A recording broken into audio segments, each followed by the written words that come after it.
Deep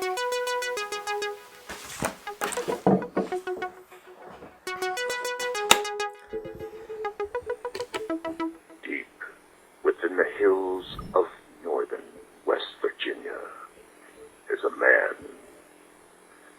A man with a shed. Enjoy today's Daily Shed with your host, Chevee Dodd. That's me! Hello, friends. Welcome to this shed. Thank you, random caller who left that message. That's pretty cool. This thing sucks. No, it doesn't suck. I really like the board. I just wish I had picked a better set of speakers out of the trash. So, I'm gonna go diving again for a better soundboard. It's just too quiet. I can't bring the volume up. That's as loud as it gets, and I don't want to put the box on this side of the table because then it's all cluttered. I like the idea of having it over here. Anyway, that's nonsense. So, how was your day today? I hope all is well with you. Please tell me in the comments down below. I woke up today and the world is not burning. Congratulations, world. Regardless of what the media tells you, the sky is not falling. Things are not coming to a crashing halt. In fact, the stock market is... The stock market is up. It's actually up a lot. So, hey. Again... Let's just not talk about that anymore. You know what? Politics is politics is politics, and this show is not about politics. And I don't ever want it to be about politics, unless you guys want it to be about politics. If you want it to be about politics, please tell me in the comments below. Actually, don't. Just keep it to yourself. But do tell me in the comments below what you want to hear about on this show. Please, I really need you guys to participate more. I really need a better understanding of what my audience expects from this show. I put up a tweet today because I didn't know what to talk about, and I got a lot of feedback about just gaming. People want to hear about gaming, and so, fine, I'll talk about gaming today, but I don't want to talk about gaming all the time. The name of the show is The Daily Shed. It's not necessarily about my shed or my tools or being in a wood shop. It's more of my daily shed, my daily just kind of release. So I have talked in the past about I want to do this or that, and I've taken your feedback into account. So I would like for you to participate more. I'd like for you to tell me in the comments what you want to hear. I would like, if you have a news that you want me to cover or a particular subject you want me to talk about, please continue to send me that stuff. Comments are always open for that. If you don't want if you want to remain anonymous, you can always email me, chevee@thedailyshed.com, or you can do the call-in. 304-602-SHED. That's 304-602-7433. You can call in, leave a message, and then I won't necessarily always play it, so that's a good thing. That just means that it gives me fuel, it gives me something to talk about. Doing this every single day, it's really difficult to find subjects. But we're going to talk about gaming today anyway. It is Thursday. I tend to like to talk about gaming on Thursday because Wednesday nights I usually game.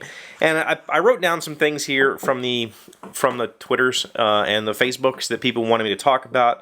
And I'm just going to kind of briefly touch on these. So this is just a general gaming chat. Please tell me if there's more in-depth gaming subjects you want to hear about. And I also want to hear your thoughts on these subjects. One of them is Cult of the New. In the board game world... and in the video game world, both the Cult of the New exists, and it's a very strong thing. It's always just whatever got released this month is the new hot thing, and then the next month, and then we just kind of forget about the old games, and we only ever play the new stuff.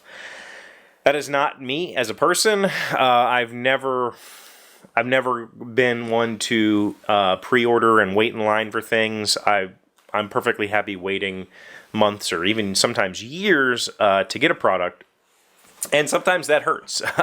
There is a particular board game that I want extremely badly, and it was only ever printed one time, and getting it is extremely difficult, and that's Roads and Boats. And I don't have the $250 that people want for this game, but I hope to one day play it.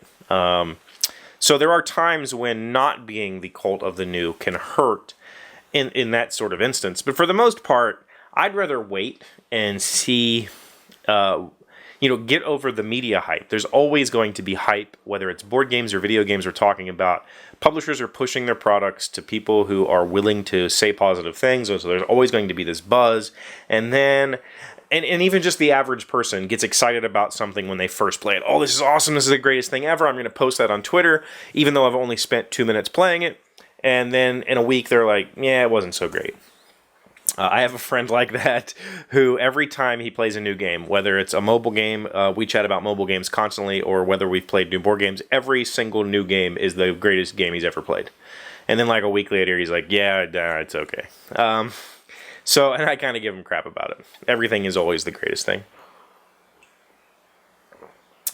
It's a problem if you perceive it that way, but it's also the reason why these markets exist. If the cult of the new, if there wasn't a rush to go buy every new product, didn't exist, then publishers wouldn't have the reason to continually innovating and publishing new products. They would just push old products constantly and maybe do updates or whatever. So I think it's a two-sided coin, and I'm personally glad for the cult of the new. The cult of the new gives the market stability.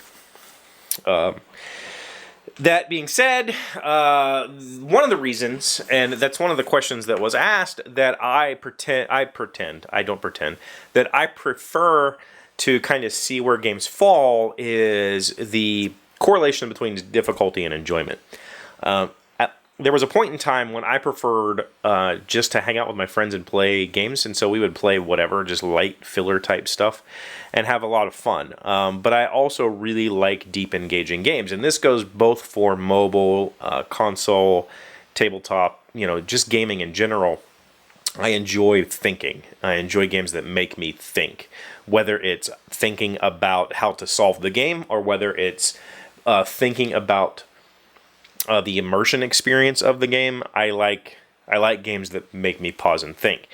And so oftentimes with games that appear complex, once you've played them, you realize that it's actually kind of, it's a distorted system, or it's not nearly as good as you think it is the first time you play it.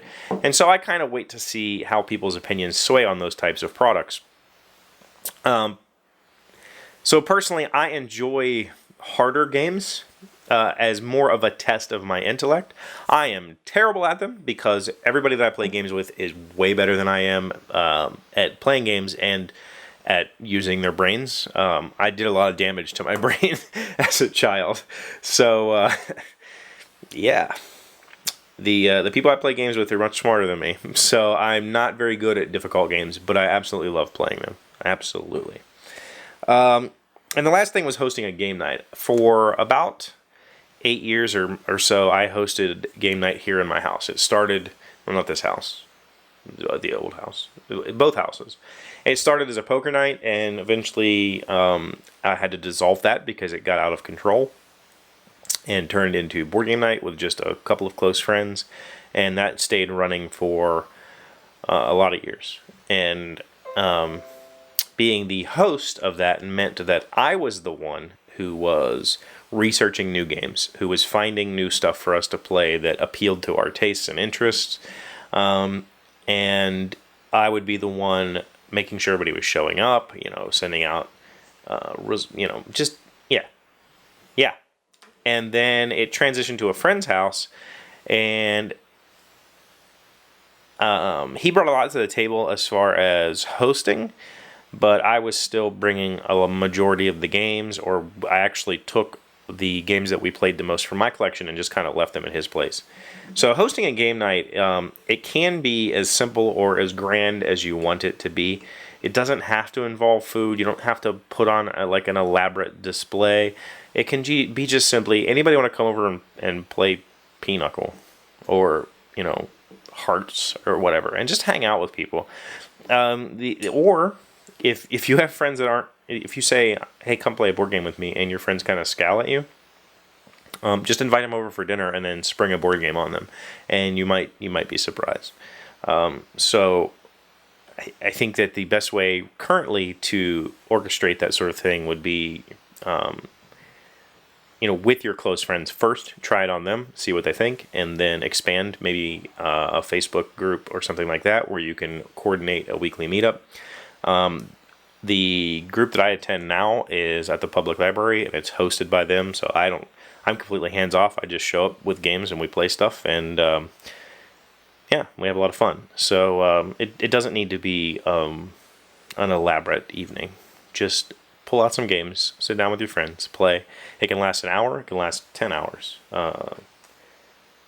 But, you know, that's all up to you. So I would love to hear what you think about gaming.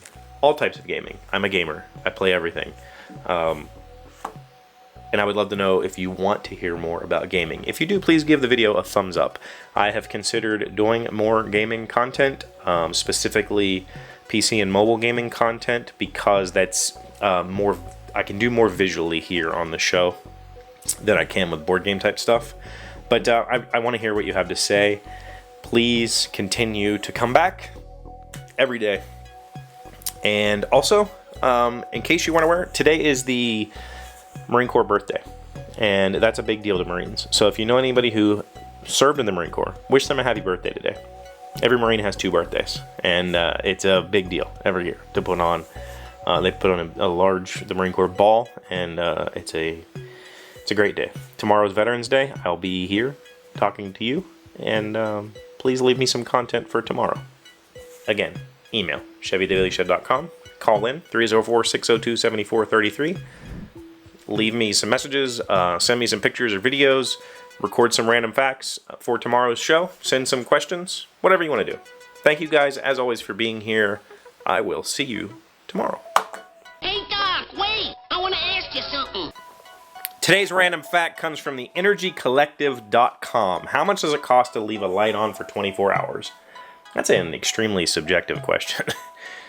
A normal incandescent bulb costs about 75 cents per hour. I have no idea what year this study was done, by the way. And LEDs or CFLs cost only 1/6 of that. So leaving the lights on either overnight or while you're at work for the day, say both, or about 8 hours, costs you roughly 6 cents for a normal light and a bit over 1 cent for modern bulbs. Essentially, it's not anything to be concerned about.